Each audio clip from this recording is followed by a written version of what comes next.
Chapter number 11 BHDLA 137 unit number 11 है 11 है व्यक्तिक लेखन की भाषा। व्यक्तिक लेखन का मतलब होता है जो लेखक अपना स्वयं का लिखता है। व्यक्तिक का मतलब होता है निजी, परमानेंट, यानी जैसे कोई निजी लेखन कर रहा है। निजी लेखन में कौन कौन से आते हैं, जैसे कोई आत्मकथा लिखेगा, ऑटोबायोग्राफी अगर कोई लिखता है तो अपने बारे में ही लिखता है। संस्मरण यानी मेमोरीज, मेमोरीज भी हम लिखते हैं, हम अपना स्वयं कहानी याद करके, यानी कोई घटना हमने बचपन में सुनी थी या बचपन में देखी थी उसके बारे में हम लिख रहे हैं। डायरी लिखते हैं तो हम अपने बारे में लिखते हैं, किसी दूसरे के बारे में नहीं। यात्रा वृत्तांत भी लिखते हैं तो किसी, यानी अगर मैं बोलूं व्यक्तिक लेखन क्या होता तो आप लोग क्या लिखेंगे? व्यक्तिक लेखन वह होता है जिसमें लेखक अपने स्वयं के निजी विचार भावनाओं को व्यक्त करता है।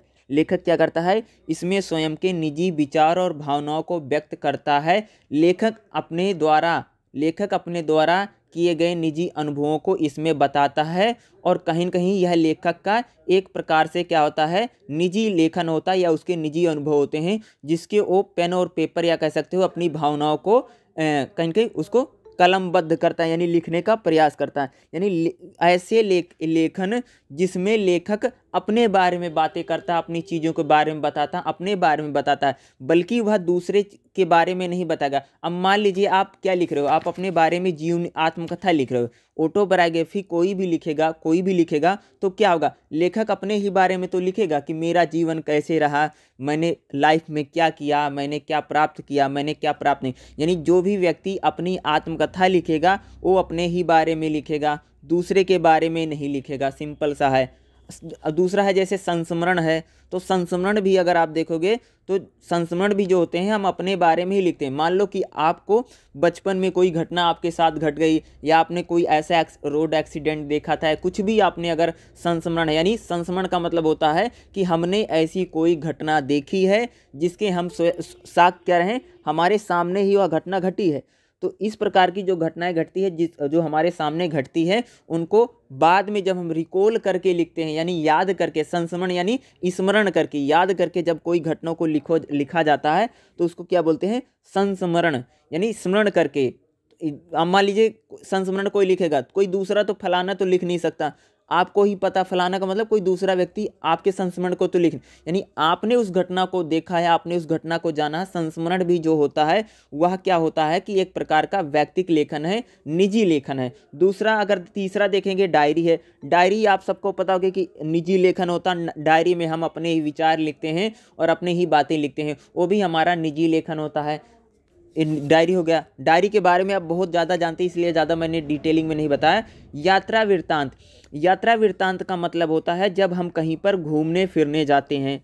यात्रा वृत्तांत का मतलब है जब हम कहीं पर घूमने, क्योंकि जो यात्रा वृत्तांत लिख रहा वही घूमने फिरने गया है और उसने वहाँ पर क्या क्या देखा है तो वह अपने बारे में ही बताएगा। तो कहीं कहीं क्योंकि वो जो घूमने फिरने जो व्यक्ति गया है उसका क्या है, वह निजी अनुभव है। तो क्या यात्रा वृत्तांत भी एक टाइप का क्या होता है? निजी लेखन होता है। व्यक्तिक लेखन का मतलब होता है कि जो खुद का लेखक का जिसमें ऐसा लेखन जिसमें लेखक अपने बारे में लिखता। वैसे जितने भी प्रकार के लेखन होते हैं वह किसी न किसी व्यक्ति के द्वारा ही लिखे जाते हैं।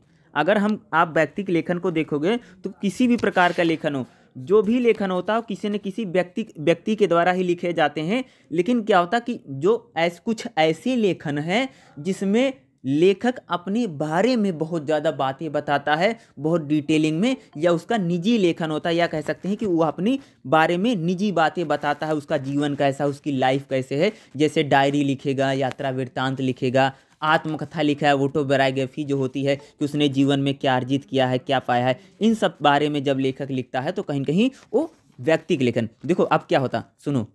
व्यक्तिक लेखन, जैसे मान लो यही क्वेश्चन है कि व्यक्तिक लेखन क्या होता है, व्यक्तिक लेखन के बारे में बताइए। क्वेश्चन यही है, मान लेते हैं, ठीक है। इसमें क्वेश्चन मैं बोल देता हूँ, ध्यान से सुनिएगा। व्यक्तिक लेखन क्या है, व्यक्तिक लेखन और अन्य लेखन में क्या अंतर है, यानी व्यक्तिक लेखन और दूसरे टाइप का अन्य जो लेखन उसमें क्या डिफरेंस है। देखो ध्यान से सुनना। व्यक्तिक लेखन और व्यक्तिक लेखन में दो भेद हो सकता है। वैसे तो सभी तरह के लेखन व्यक्तिक लेखन ही होता है। क्या? पहली बात तो करें सभी तरह का लेखन, यानी किसी भी टाइप का जो लेखन का मतलब क्या था, कोई कहानी डायरी लिखा, कहानी लिखा, कोई नाटक लिख रहा है, उसी को लेखन, यानी जो किसी के द्वारा। वैसे तो बोलिए। देखो व्यक्तिक लेखन में अगर देखेंगे कि सभी प्रकार का जो लेखन होता है, एक प्रकार से अगर देखेंगे वह किसी न किसी व्यक्ति के द्वारा लिखा जाता है, वह किसी न किसी व्यक्ति के द्वारा लिखा गया है, यानी सभी प्रकार के लेखन को हम व्यक्तिक लेखन कह सकते हैं। लेकिन यह व्यक्तिक लेखन उस लेखन को कहेंगे जिसमें व्यक्ति अपने बारे में लिखता है, यानी ऐसा लेखन। अब जैसे कोई कहानी लिख रहा है, तो कहानी कई बार हम अपने बारे में कहानी लिख सकते हैं, लेकिन अपने बारे में लिखेंगे तो क्या बन जाएगी, आत्मकथा बन जाएगी। लेकिन मान लो कोई कहानी लिख रहा है, राजा रानी की कहानी, तो क्या होगा, उसे व्यक्तिक लेखन में नहीं कह सकते। यानी व्यक्तिक लेखन वह लेखन है जिसमें लेखक अपने बारे में ज़्यादातर बातें लिखता है, जबकि दूसरे टाइप का अगर व्यक्तिक लेखन वह होता है जिसमें व्यक्ति निष्पक्ष होकर लिखता है, जिसमें लिखने वाला अपने, यानी अगर देखेंगे कि अन्य लेखन में अगर देखेंगे, एक तो व्यक्तिक लेखन में क्या होता है कि लेखक अपने बारे में लिखता है, या जो राइटर होता है वह अपने बारे में ज़्यादा जानकारी देता है,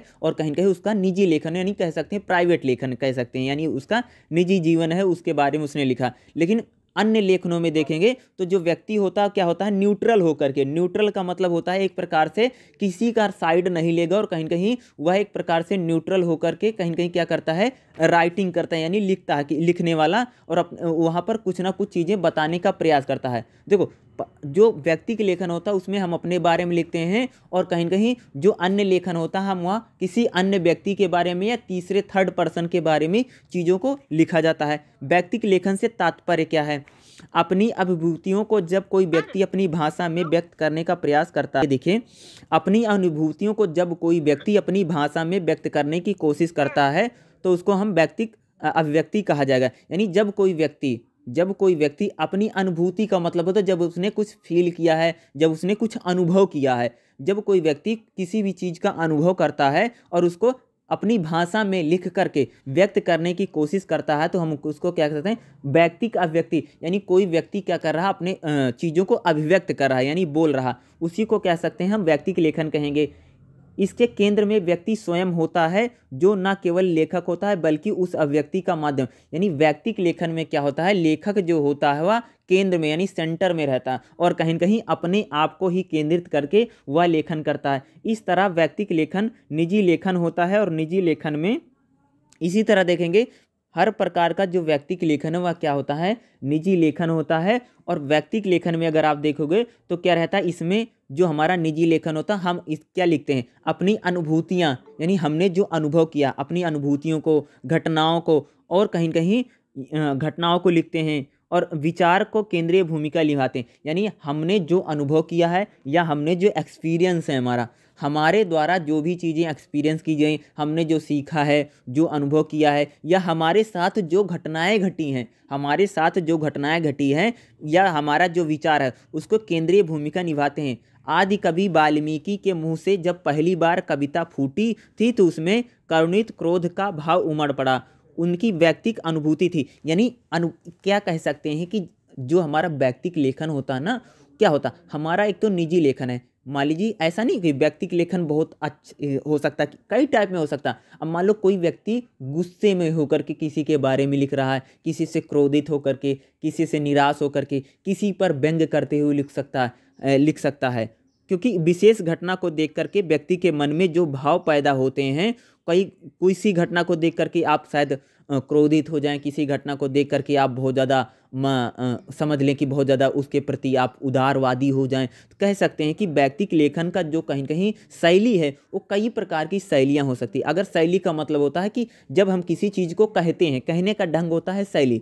यानी जब जैसे शैली में कुछ आपको बता, जैसे व्यंग्यात्मक क्या है, आप किसी पर व्यंग कर रहे हो, कटाक्ष कर रहे हो, यानी आपने क्या व्यंग्यात्मक शैली का उपयोग। मान लो आप किसी चीज़ को लिख रहे हो, रियलिटी है और सच्चाई लिख रहे हो, तो उसको बोल देते हैं कि एक क्या है, वहाँ पर लिखते हैं कि यथार्थवादी शैली है।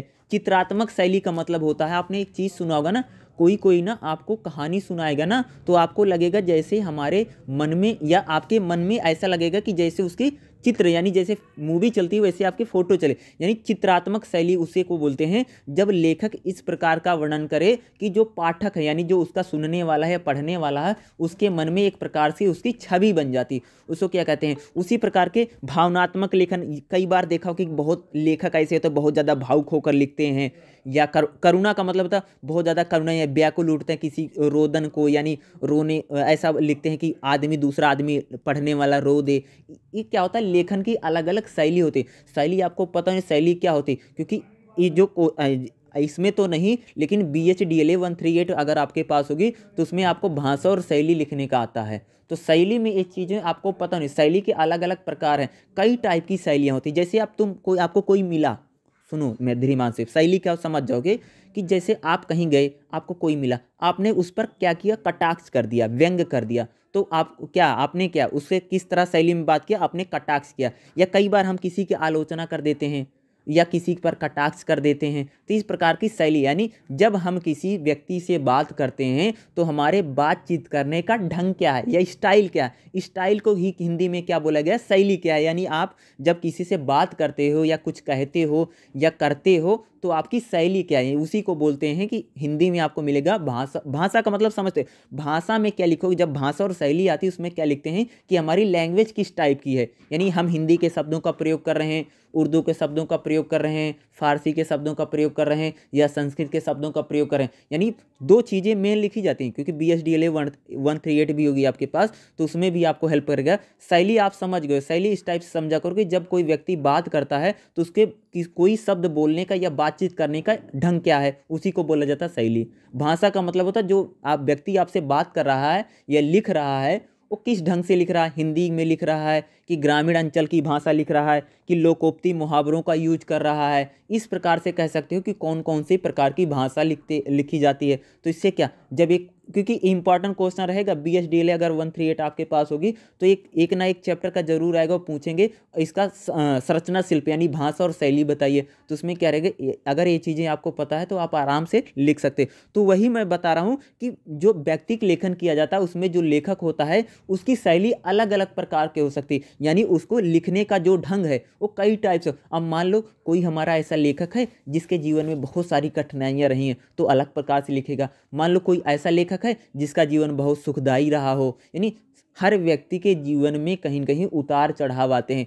तो क्या पता कोई अच्छी बातों को लिख रहा होगा। व्यक्तिक लेखन में ये भी चीज़ें आती हैं। कई बार क्या होता है कि जीवन में जो हमारी बुरी घटना होती है या जो हमारे सुखद अनुभव नहीं होते हम उसको लिखते भी नहीं, और कई बार जो अच्छी बातें हैं उसको कई बार लेखक बढ़ा चढ़ा के भी लिखते हैं। यानी मेरा कहने का मतलब है कि व्यक्तिक लेखन जो होता है वो कहीं न कहीं क्या होता है कि ये भी कहीं कहीं लेखक को ऐसा लिखना चाहिए कि वो ट्रांसपेरेंट हो, यानी निष्पक्ष होकर के लेखक को लिखना चाहिए। कई बार क्या होता है कि जैसे मैंने एक वर्ड बोला कि जीवन में जो सुखद अनुभव नहीं है, यानी आपके साथ आपने कोई ऐसी चीज़ बोली होगी या आपके साथ कोई ऐसा घटना घट गई होगी जिसे आप बताते हैं या बताने से बचते हैं या आप अपनी अच्छाइयों को बताते हैं या आप निगेटिव पॉइंट को नहीं बताते हैं। मेरा कहने का मतलब है व्यक्तिक लेखन जो भी लेखक करता है उसको कहीं कहीं निष्पक्ष होकर के कहीं कहीं लेखन करना चाहिए, और ताकि उसका जो पाठक है यानी जो उसको पढ़ने वाला है या जो सुनने वाले उन तक कहीं कहीं उसकी जो बात है वो कहीं कहीं कैसे साफ साफ पहुंचे और कहीं कहीं उसमें बिना लाग लपेट के यानी बिना कुछ जोड़े उनको बोलना चाहिए। इससे क्या होगा, उसके लेखन में कहीं कहीं एक प्रकार से क्या रहेगी, सच्चाई को कहीं के लेखक को लिखन, यानी व्यक्तिक लेखन में आप नहीं कह सकते कि वो, इसीलिए तो इसमें एक वर्ड इन्होंने जोड़ा कि जब व्यक्ति को निष्पक्ष होकर के लिखना चाहिए। जब कोई क्या होता है, व्यक्ति जब किसी भी प्रकार का लेखन करे, एक बेसिक चीज़ हम लिखते हैं, मान लो कि आप कोई भी लिख रहे हो कि आप शैली वैली लिख रहे हो, उसमें एक चीज़ जरूर ऐड कर देना अगर आपको याद ना है ना, कि जो लेखक होता है उसको कहीं कहीं निष्पक्ष होकर के लिखना चाहिए, किसी का उसको पक्ष नहीं लेना चाहिए, यानी किसी को पक्ष, यानी मान लो कि आप किसी चीज़ के बारे में लिख रहे हो तो किसी का पक्ष मत लो, यानी निष्पक्ष होकर के लेखन करना चाहिए। लेखक का कहीं कहीं ये धर्म भी होता है कि वो निष्पक्ष होकर के लिखे बिना किसी का पक्षधर हुए, तो इसी को क्या बोलते हैं, निष्पक्ष होना चाहिए किसी भी लेखक को या जो राइटर होता है। व्यक्तिक लेखन और अन्य लेखन में अंतर क्या है? व्यक्तिक लेखन में लेखक पूरी तरीके से स्वतंत्र होता है।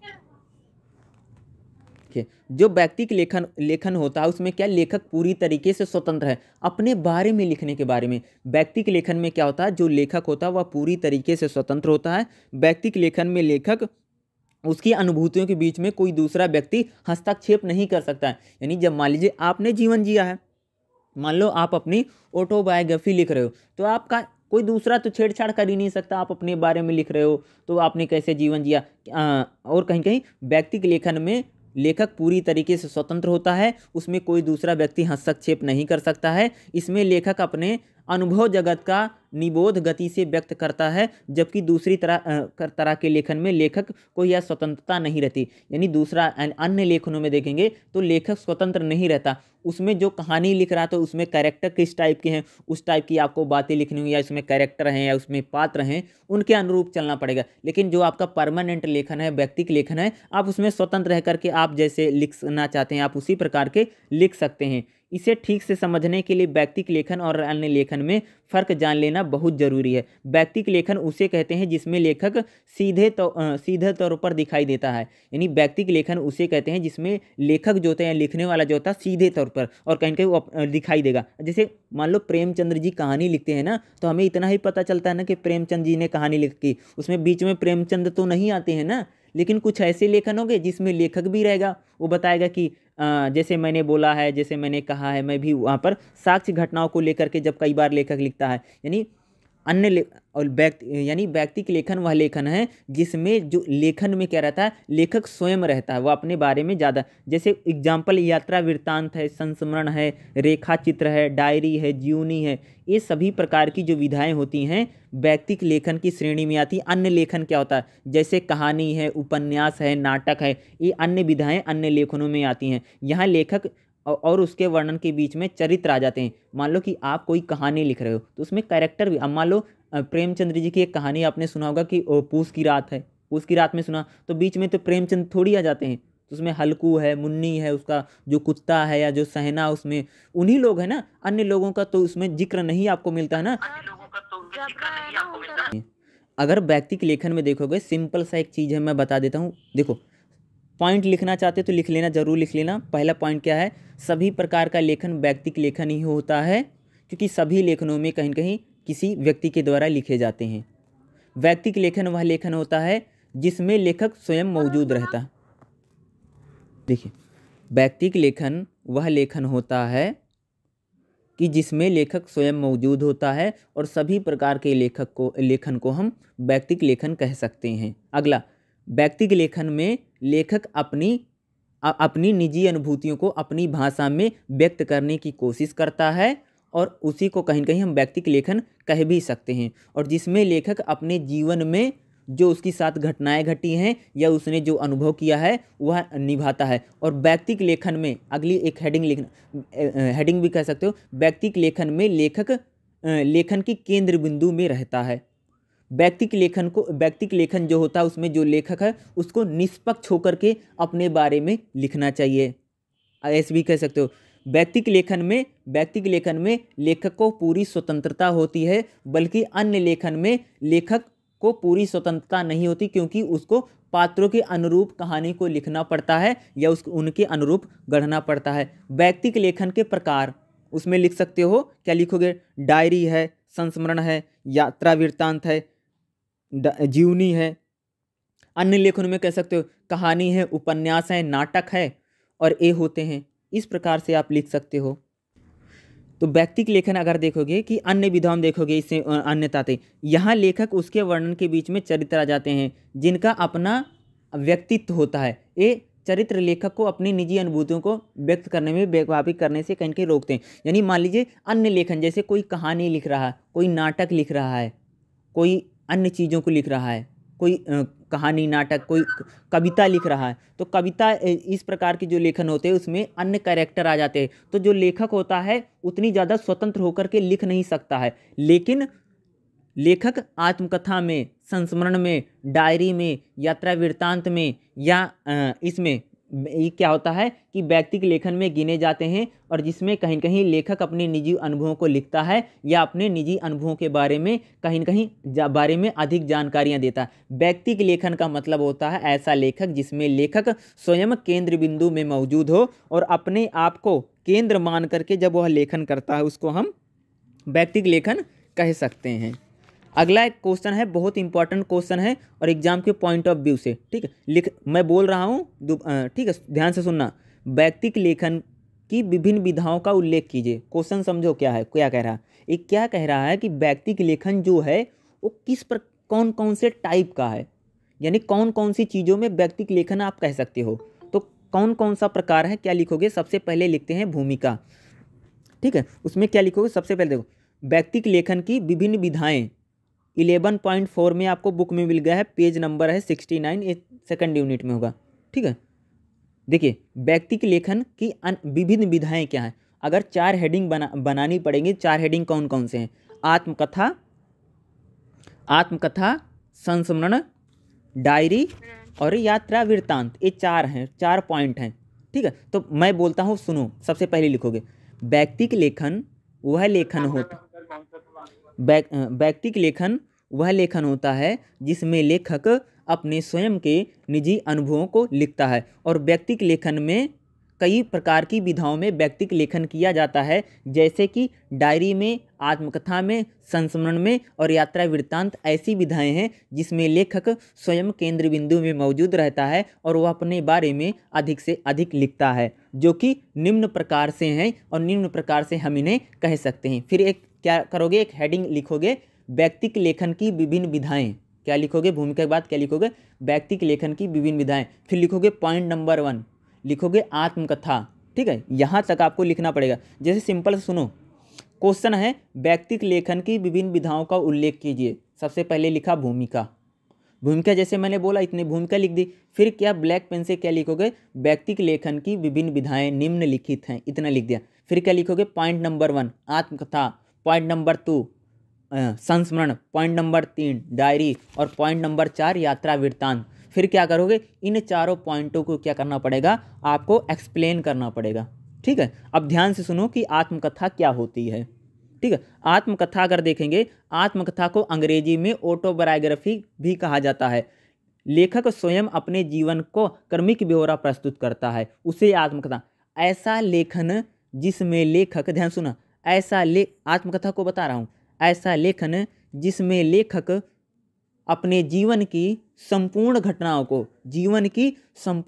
को या जीवन की महत्वपूर्ण घटनाओं को क्रमबद्ध करके प्रस्तुत करता है, उसे आत्मकथा कहा जाता है। क्रमबद्ध का मतलब होता है कि भैया बचपन में मेरा बचपन कैसे रहा, 10 साल की वर्ष में मैंने क्या किया पाया, 15 साल की वर्ष में, 20 साल की, यानी क्रमिक का मतलब होता है जैसे जैसे उसकी उम्र, जैसे मान लो 10 साल, 15 साल, 20 साल, 25 साल, 30 साल, 35, 40, 45, 50, मान लो कोई 50 साल तक लिख रहा, तो उसमें क्रमिक का मतलब है स्टेप बाय स्टेप, हर साल उसने क्या अर्जित किया, क्या पाया, क्या खोया, यानी उसके जीवन में कौन कौन सी दर साल कौन कौन सी घटनाएं घटी। कह सकते हो आत्मकथा को अंग्रेजी में ऑटोबायोग्राफी कहा जाता है। जब लेखक अपने जीवन का क्रमिक ब्यौरा प्रस्तुत करता है तो हम उसे आत्मकथा कह सकते हैं। आत्मकथा स्वयं की अनुभूति होती है। ये क्या कह रहे हैं, आत्मकथा जो होती है ना, वह लेखक के निजी अनुभव है और उसके जीवन में जो जो घटा हुआ है।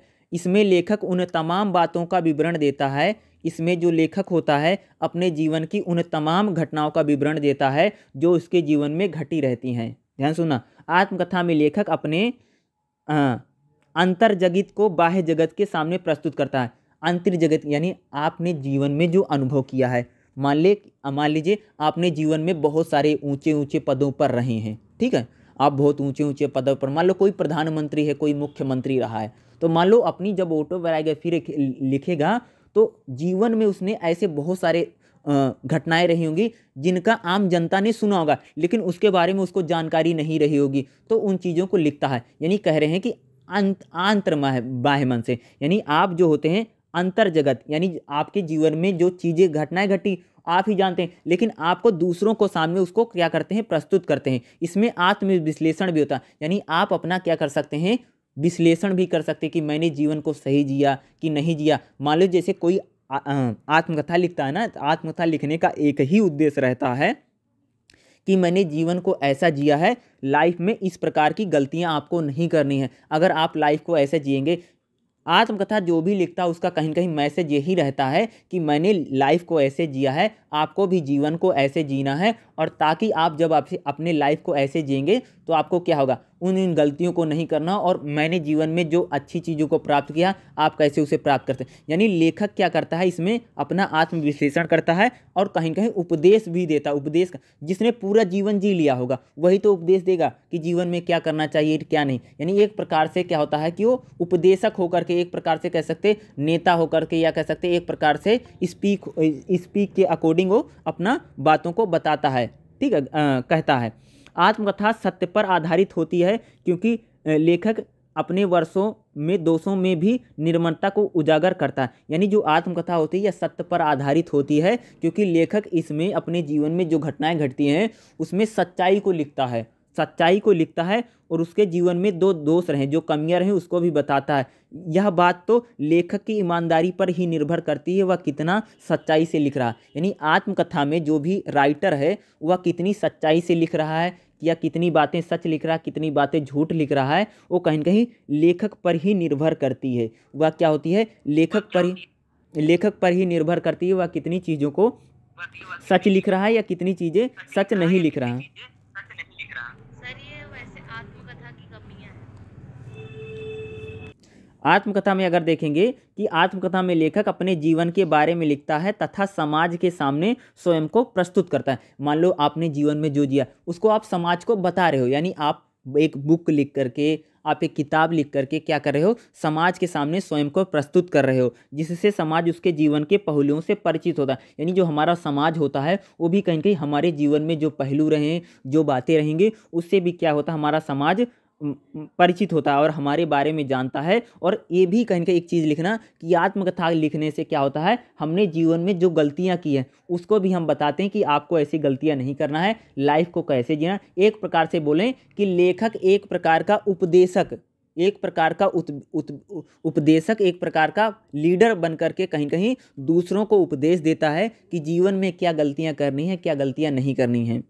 आत्मकथा की विधा की कई पर्यायवाची नाम भी मिलते हैं। आत्मकथा को परिभाषित करने से पहले हमको इसकी शब्द की उत्पत्ति और अर्थ को जान। आत्मकथा शब्द में आत्मन शब्द से उत्पत्ति हुआ है। इसका अर्थ स्वयं की आत्मचरित, यानी आत्मकथा शब्द से, यानी आत्मकथा का अगर हम शब्द देखें तो आत्म का मतलब होता है कि अपनी आत्मा, यानी जब हम स्वयं के आत्मा को, यानी अपने बारे में जब ज़्यादा से ज़्यादा चीज़ें लिखते हैं स्वयं के बारे में, और अंग्रेजी में इसको ऑटोबायोग्राफी कहा जाता है, हिंदी में आत्मकथा या आत्मवृत्त।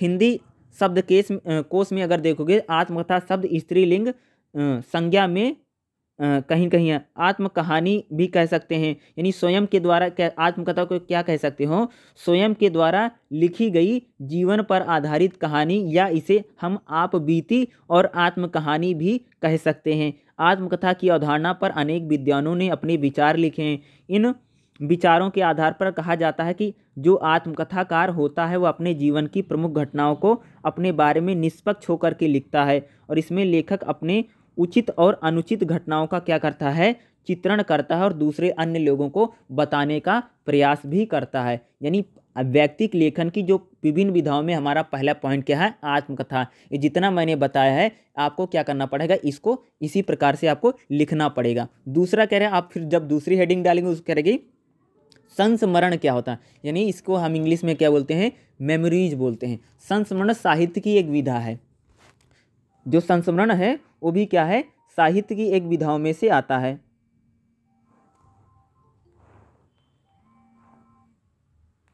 हेलो,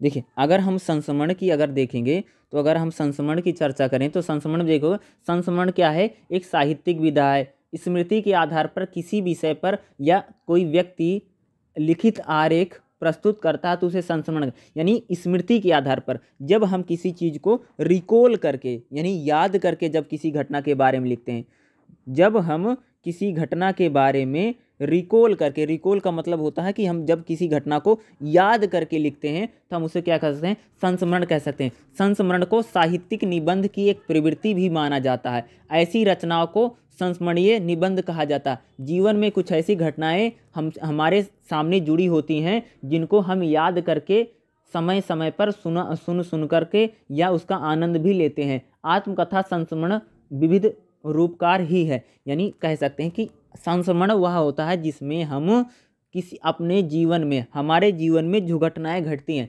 हमारे जीवन में सुखद भी घटनाएं घटती हैं, दुखद भी घटनाएं घटती हैं, यानी उन घटनाओं को हम याद करके जब रिकॉल करके लिखते हैं। मान लो आप जब बचपन में आपके साथ कोई घटना घटी है, तो आप उसे, जैसे ओम प्रकाश वाल्मीकि जी का क्या है, एक जूठन नाम की आत्मकथा है, उसमें ओम प्रकाश वाल्मीकि क्या है, कई सारी घटनाओं को याद करके ही तो लिखे होंगे, बचपन में क्या था क्या नहीं था। तो उसी प्रकार से कह सकते हो कि आत्मकथा वह होती है जिसमें लेखक अपने जीवन में घटी घटनाओं को याद करके या स्मरण करके लिखने का प्रयास करता है, और इसमें लेखक उसके साथ जो भी घटनाएं होती हैं उनको लिखने का प्रयास करता है, और कहीं न कहीं यह घटनाएं अतीत पर आधारित होती हैं, यानी अतीत यानी बीता हुआ जो कल होता है उन पर आधारित होती हैं, जिसमें व्यक्ति या घटनाओं का, जिसमें क्या करता है, व्यक्ति घटनाओं का वर्णन करता है या उस घटना के बारे में लिखता है। उससे लेखक का व्यक्तिगत संबंध होना अनिवार्य, यानी जो संस्मरण है उसमें लेखक का व्यक्तिगत, आप अगर संस्मरण लिख रहे हो ना तो आप उस घटना में होना जरूरी है। संस्मरण में भावुकता का अंश भी प्रमुख, यानी संस्मरण जो होता है कई बार भावुक होकर के लिखता है, और ये जो संस्मरण होता है उसमें लेखक को पूरी आज़ादी होती है लिखने के लिए। क्या होता है कि मान लो आपके जीवन में कोई मार्मिक घटना घट गई, तो जब आप उसका जिक्र करेंगे या आप उसको लिखेंगे तो क्या करेंगे, बहुत ज़्यादा भावुक होकर के लिखेंगे। यानी भावुक का मतलब होता है जब आप बहुत ज़्यादा उदारवादी, मान लीजिए उसमें माँ बेटे का कोई घटनाएं लिख रहे हैं, किसी भी परिवार के बारे में लिख रहे हैं, या फैमिली में कोई प्रॉब्लम थी, या किसी भी चीज़ को आप लिख रहे हैं, तो क्या हो, भावुकता इसमें क्या रहती है, प्रमुख अंश रहती है। और संस्मरण में लेखक जो होता है वो क्या होता है कि एक प्रकार से अगर देखोगे कि स्वतंत्र होकर के लिखने की इसको क्या रहती है, पूरी आज़ादी रहती है। इसमें संपूर्ण जीवन का चरित्र न करके जीवन की कुछ घटनाओं को लिखा जाता है। जैसे आत्मकथा में देखोगे तो जो लेखक होता है वह अपने जीवन की संपूर्ण घटनाओं को, यानी उसने लाइफ को कैसे जिया, पूरे जीवन के बारे में चीज़ों को लिखता है। और जो संस्मरण होता, संस्मरण में सिर्फ हम जीवन में जो घटनाएं हमारी घटी हैं, जीवन में जो हमारे साथ जो घटनाएं घटी हैं, हम उन घटनाओं को ही लिखते हैं।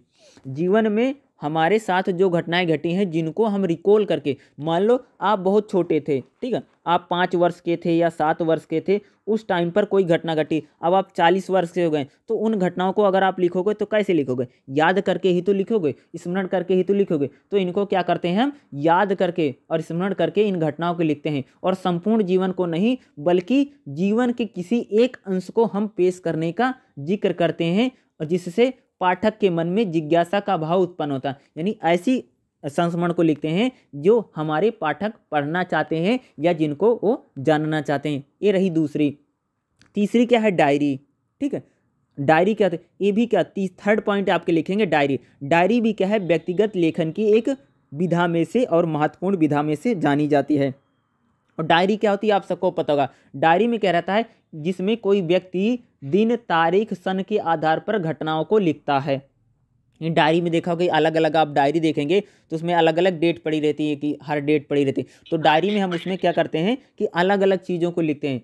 और क्या होता है, डायरी में जो लिखते हैं उसमें धार्मिक, राजनैतिक, सामाजिक, साहित्यिक और सभी परिस्थितियों का हम लिखते हैं। वह रचना डायरी के नाम से जानी जाती है। डायरी को हिंदी में क्या हिंदी नाम नहीं बल्कि ये क्या है, अंग्रेजी से आया है। इस शब्द की पूरी अवधारणा भी पश्चिम से आई है।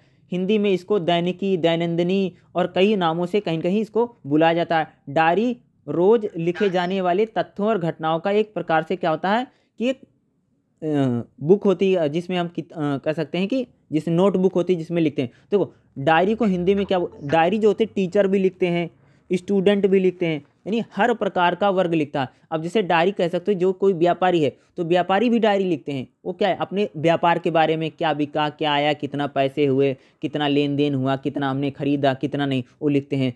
टीचर क्या लिखते हैं कि कौन कौन सी क्लास पढ़ाई है, क्या क्या उनको बताया है, क्या क्या सिखा, वो लिखते हैं। स्टूडेंट क्या लिखते हैं कि होमवर्क क्या मिला, वो अपने बारे में लिखते हैं। उसी प्रकार से कोई मान लीजिए कोई दुकानदार हो गया, अन्य भी लोग हैं डायरी लिखते हैं।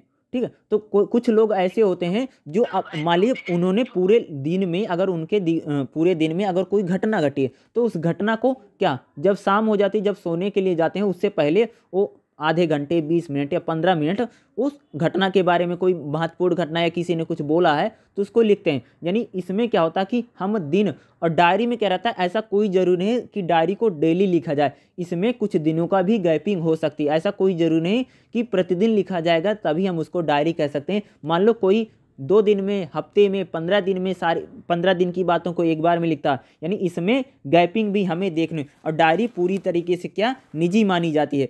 इसे लेखक प्रकाशित करने के उद्देश्य से नहीं लिखता, इसमें भावनाओं और अनुभूतियों को बहुत बहुत सहज रूप से कहीं कहीं व्यक्त किया जाता है। डायरी में अगर देखेंगे तो इसमें देखोगे तो छपाई के उद्देश्य से, यानी इसको प्रकाशन के उद्देश्य से नहीं लिखी जाती है। और डायरी में क्या, जो लेखक होता है वह पाठक होता है। जैसे आप अपनी डायरी लिखोगे ना, तो आपकी डायरी छपेगी नहीं, तो कोई पढ़ेगा नहीं, तो आप ही लेखक हो, आप ही उसके पाठक हो। और कहीं कहीं इसमें ये बहुत ज़्यादा प्राइवेट होती है, और इसमें अपने जीवन के सभी महत्वपूर्ण बातों को या ज़रूरी बातों को हम क्या करते हैं, लिखते हैं। और यह इसमें क्या होता है कि जब डायरी लिखी जाती है तो कहीं कहीं इसमें कलात्मकता बहुत कम रहती है। कलात्मकता यानी जब हम डायरी को लिखते हैं तो अपनी भाषा में लिखते हैं, अपनी लैंग्वेज में लिखते हैं, ऐसा नहीं कि उसमें हम बहुत कलात्मकता के साथ लिख सकते हैं। यानी डायरी जो भी व्यक्ति लिखता है वो अपनी बोली में, अपनी भाषा में लिखता है। ऐसा कोई ज़रूरी नहीं कि जो डायरी लिख रहा है वह डेली लिखेगा, प्रतिदिन लिखा, उसमें कुछ गैपिंग भी हो सकती है, या कुछ समय का या टाइम का उसमें हमें अंतराल भी देखने को मिल सकता है। एक विधा के रूप में कह सकते हैं कि डायरी प्रमुख विशेषताओं में कहीं कहीं रही है। विषय वस्तु और मनोस्थिति के अनुसार इसमें प्रयुक्त शैली का स्वरूप बदल जाता है। यानी जैसे किसी की मनोस्थिति कैसे, मान लीजिए आप किसी दिन बहुत खुश थे तो डायरी आप अलग तरीके से लिखेंगे, आप किसी दिन बहुत निराश हैं तो आप अलग तरह, मान लीजिए आपका कहीं पर किसी नौकरी में सिलेक्शन हो गया है, आपने कोई परीक्षा पास कर लिया, तो डायरी में जो लिखते हैं उसमें हम अलग अलग शैलियों में लिखते हैं। यानी डायरी में क्या रहता है कि हमारा जीवन, जब लाइफ होती है एक प्रकार से नहीं, कभी सुख है, कभी दुख है, कभी ए है, कभी ओ है, कभी हमें बहुत ज़्यादा संघर्ष करना पड़ता है, कभी खुशी मिलती है। तो जीवन में उतार चढ़ाव जो आते हैं, डायरी में भी कहीं कहीं उसी प्रकार के उतार चढ़ाव हमें उस लेखक जो लिख रहा है डायरी को, उसके जीवन में जो उतार चढ़ाव होंगे उस कहीं कहीं डायरी में भी हमें दिखाई देते हैं। उसकी शैली भी जो होती है, जैसे जैसे उसका जीवन में उतार चढ़ाव आते हैं, कभी वो नाराज रहेगा, कभी वो खुश रहेगा, कभी दुखी हो जाएगा, कभी बहुत ज़्यादा सैड हो जाएगा, तो कहीं कहीं उस प्रकार से शैली भी हमें डायरी में देखती रहती है। इसलिए डायरी का जो स्वरूप है वो हमें बदलता भी कई बार नजर आता है। चौथी जो पॉइंट है, चौथा पॉइंट क्या लिखोगे, यात्रा वृत्तांत। यात्रा वृत्तांत का मतलब होता है जब हम कहीं पर घूमने फिरने जाते हैं, जब हम कहीं पर क्या जाते हैं, घूमने फिरने के लिए जाते हैं, तो क्या करते हैं, यात्रा वृत्तांत होता है। तो यात्रा वृत्तांत क्या होता है, सब सिंपल सा आपको पता होगा। मान लीजिए आप आगरा गए, मान लीजिए आप दिल्ली गए, आप कहीं राजस्थान में घूमने गए, वहाँ पर बहुत सारे किले हैं, बहुत सारे राजाओं के किले हैं, राजपूतों जो शासक थे उनके किले, तो वहाँ पर दें। तो यात्रा वृत्तांत का मतलब क्या होता है, जब हम कहीं पर कहीं की यात्रा करते हैं, यात्रा का मतलब होता है कहीं पर हम यात्रा करने गए, वृत्तांत का मतलब होता है उस घटना के बारे में हम किसी को बताते हैं। यानी मान लीजिए मैं कहीं पर गया तो उस घटना के बारे में क्या कर रहा हूँ, मैं किसी को बता रहा हूँ।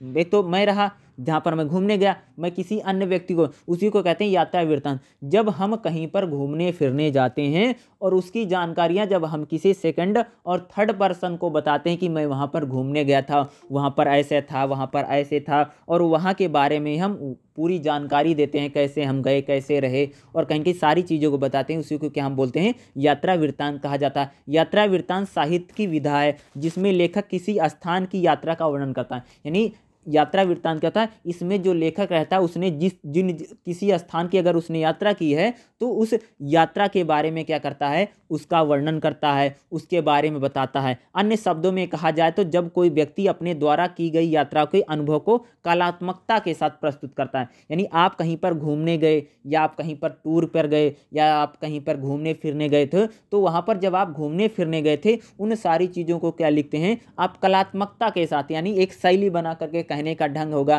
कि कलात्मकता का मतलब जब आप कहीं पर घूमने जाओगे तो बताओगे बादल थे, काली घटाएं छा रही थी, बारिश हो रही थी, पहाड़ थे, झरने थे, यानी कलात्मकता के साथ कहीं कहीं कुछ कविता की लाइनों को, इन सारी बातों को ऐड करके जब आप कलात्मकता के साथ उसको लिखते हैं, इसमें कल्पना की गुंजाइश नहीं होती है, यथार्थ की प्रधानता पाई। यानी जो यात्रा वृत्तांत इसमें कल्पना यानी इसमें कोरी कल्पित बातें नहीं हैं, झूठी बातें नहीं लिखी जाती, क्योंकि आप वहाँ पर स्वयं गए हैं, तो आपने स्वयं वहाँ की चीज़ों को देखा। तो क्या जो यात्रा वृत्तांत होता है इसमें लेखक कल्पनाओं के आधार पर नहीं लिखता है, बल्कि उसमें यथार्थ यानी सच्चाई की प्रधानता मुख्य रहती है। यात्रा में स्थान बदलने की प्रक्रिया महत्वपूर्ण होती है। यात्रा में अनेक कारण हो सकते हैं। मान लीजिए यात्रा जो वृत्तांत लिखे जाते हैं उसमें स्थान बदलने की क्रिया महत्वपूर्ण है। मान लीजिए आप एक स्थान से दूसरे स्थान से जा रहे थे तो आप लिखेंगे। और यात्रा वृत्तांत जो हम कहीं पर यात्रा करते हैं, यात्रा करने का हमारा कई उद्देश्य हो सकता। मान लीजिए हम कहीं पर रोजी रोजगार जॉब के लिए गए हैं, मान लीजिए हम ज्ञान अर्जन के लिए, जैसे आप देखो बिहार का लड़का वो कोटा जाता है पढ़ाई करने के लिए, या हमारे मान लीजिए कि बहुत सारे लोग कर्नाटका जाते हैं, बंगलोर जाते हैं सीखने के पढ़ाई करने। यानी जब जीविकापार्जन का मतलब होता है जब हम अपने रोजी रोजगार के लिए जॉब के लिए जाते हैं, हम पढ़ाई के लिए जाते हैं। प्रकृति का रमणीय यानी हम स्मॉट फेयर यानी पर्यावरण को देखने के लिए, जैसे कोई मान लीजिए कश्मीर जा रहा है, कोई कहीं पर जा रहा है, किसी को समुद्र देखना है, किसी को कुछ देखना है, बीच देखना है, तो जैसे कोई गोवा जा रहा है, कोई कश्मीर जा रहा है तो घूमने के लिए। यानी जो यात्रा की जाती है, यात्रा करने का जो उद्देश्य है वो अलग अलग प्रकार से कहीं कहीं डिसाइड करता है। किसी को रोजी रोजगार से जा रहा, कोई पढ़ने लिखने के लिए जा रहा, कोई बस देखने के लिए जा रहा है, कोई घूमने के लिए जा रहा। तो अलग अलग प्रकार से क्या रहती है कि आयोजित यात्राएं होती हैं। सौंदर्य भावना के विकास ने मनुष्य की प्रकृति को यानी प्रकृति जो है, प्रकृति जितनी अच्छी वो क्या कर रही है कि जो हम आम व्यक्ति उसको कहीं कहीं क्या करती है, आकर्षित करती है। इसके कारण क्या होता है कि हम दुर्गम प्रदेशों की भी यात्रा करने का साहस जुटा सकते हैं। यानी जैसे दुर्गम प्रदेश हैं, जैसे मान लीजिए कहीं पर पहाड़ हैं, झरने हैं, ऊंचाई है, निचाई है, ऊबड़ खाबड़ जो इलाके हैं, वहाँ पर जब हम यात्रा करने जाते हैं तो इतनी कठिन होता है, फिर भी हम वहाँ पर देखने जाते हैं, क्योंकि वहाँ पर जो प्रकृति है बहुत अच्छी, उसको हम देखने के लिए जाते हैं। तब इतनी अच्छी प्रकृति, तभी हम वहाँ पर साहस जुटा पाते हैं कि वहाँ पर मान लो कोई देवी के दर्शन करने जा, ऐसा नहीं, मान लो आप केदारनाथ, बद्रीनाथ यहाँ की भी यात्रा करने जाते, वो भी यात्रा वृत्तांत की कैटेगरी में। धार्मिक आधार पर भी यात्राएं की जाती, कोई मक्का मदीना जा रहा है, कोई रामेश्वरम जा रहा है, कोई मथुरा जा रहा है, कोई कहीं जा रहा है, तो इसको भी आप कह सकते हो। यानी संस्कृति का आदान प्रदान भी इससे कहीं पर होता है। राजनीतिक संपर्क और शिक्षा प्राप्ति के लिए भी मनुष्य एक जगह से दूसरी जगह जाना पड़ता। अतः जीवन में बदलते स्थान को जो यात्रा होती है उसको कहीं कहीं बढ़ावा मिलता है। यात्रा वृत्तांत में दो खूबियां होती हैं। पहली कहते हैं इसमें सौंदर्य का बोध होता है, दूसरा कौतूहल को जगाए। यानी जब आप यात्रा वृत्तांत लिखेंगे तो आपको सौंदर्य बहुत बताना पड़ेगा, झीलें कैसे हैं, नदियां कैसे हैं, पहाड़ कैसे थे, झरने कैसे थे, इन चीज़ों के बारे में क्या करेंगे आप ज़्यादा से ज़्यादा। दूसरा उसमें कौतूहल को बनाए रखना, यानी एक प्रकार से कह सकते हो कि उसमें सिचुएशन इस प्रकार से अभी कुछ विशेष आएगा, अभी कुछ विचार, यानी जो उसमें पाठक है उसकी कौतूहल रखनी चाहिए। इसके अलावा यात्रा वृत्तांत में स्थान और तथ्यों के बारे में, जब आप यात्रा वृत्तांत लिखें, जैसे आप राजस्थान के किले देखने के लिए गए या आप कहीं बर गए हैं, तो वहाँ की इतिहास क्या रहा उसके बारे में भी लेखक जो होता है वो बताता चलता। इससे क्या रहता, जो पढ़ने वाला रहता है उसको बहुत प्रकार की जानकारियाँ भी प्राप्त होती। आत्मीयता, व्यक्तिगता, रोचकता, कल्पनाशीलता जैसे दूसरे तत्व भी इस विधा में की विशेषता पर रहते हैं। यानी इसमें जैसे व्यक्तिगता, रोचकता भी कहीं कहीं, कल्पनाशीलता भी कई बार हम ऐड कर देते हैं। यात्रा वृत्तांत में हम कल्पनाओं को भी कई बार ऐड कर देते हैं रोचकता लाने के लिए, ताकि हमारा जो पाठक है यानी जो हमारी यात्रा वृत्तांत लिख रखा है उसको जो पढ़ने वाले लोग हैं उसको भी पढ़ेंगे, तभी तो पढ़ेंगे जब उसमें रोचकता यानी उसमें स्टडी अच्छी बातें लिखी रहेंगी या मज़ेदार बातें को हम लिखेंगे तो क्या रहेगा। और यात्रा वृत्तांत में यह जरूरी रहता है कि जब आप कहीं की यात्रा जाएं तो वहाँ पर एक प्रकार से आप क्या गाइड होकर के किसी को बताते हैं। यात्रा वृत्तांत जो भी लेखक लिखता है एक प्रकार से गाइड बन के लिखता है। जब आप कहीं पर घूमने जाओगे ना, बहुत सारे लोग गाइड हायर करते हैं। गाइड क्या होता है, एक प्रकार से वहाँ के लोग होते हैं, वहाँ के स्थानीय निवासी होता है कोई न कोई, जो कई लैंग्वेज में होता है। मान लीजिए कोई विदेश से आया तो उसको बताएंगे। मान लीजिए कोई आगरा घूमने जा रहा, तो मान लीजिए आप हिंदी में हो, तो मान लीजिए आगरा में जब आप देखने तो आपको सारी चीज़ों को दिखाएगा और बताएगा ये क्या है, क्या उनके बारे में जानकारियाँ देगा, उसमें ऐतिहासिक तथ्य बताएगा, तो आपको घूमने फिरने और देखने में बहुत ज़्यादा मजा आएगा। यानी यात्रा वृत्तांत जो लेखक होता है एक प्रकार सा गाइड बन करके सारी चीज़ों को बताता है। और यात्रा वृत्तांत साहित्यिक रूप बरकरार रहना चाहिए, इसमें मिथ और ना ही रहने चाहिए, और इसमें अलंकारों, मुहावरों और लोकोक्तियों का सहारा लिया, यानी यात्रा वृत्तांत लिखते हुए आप लोकोक्तियां हैं, मुहावरे हैं, आप इनका भी यूज कर सकते हैं, यानी आप इनका भी प्रयोग करके यात्रा वृत्तांत लिख सकते हैं। चित्रात्मकता इस विधि की, यानी आप जब यात्रा वृत्तांत लिखें तो इस प्रकार से लिखें जो आपका पढ़ने वाला पाठक है उसके सामने एक प्रकार से चित्र बन जाए, इस प्रकार से नहीं, चित्रात्मक शैली का कहीं कहीं इसमें यूज करना चाहिए, और संवेदनशीलता को कहीं कहीं इसमें बनाए रखना चाहिए। यात्रा वृत्तांत सामान्यतः वर्णन है, जो यात्रा वृत्तांत होता है जब हम कहीं पर घूमने फिरने जाते हैं उसका क्या करते हैं, वर्णन करते हैं, वर्णन की शैली है।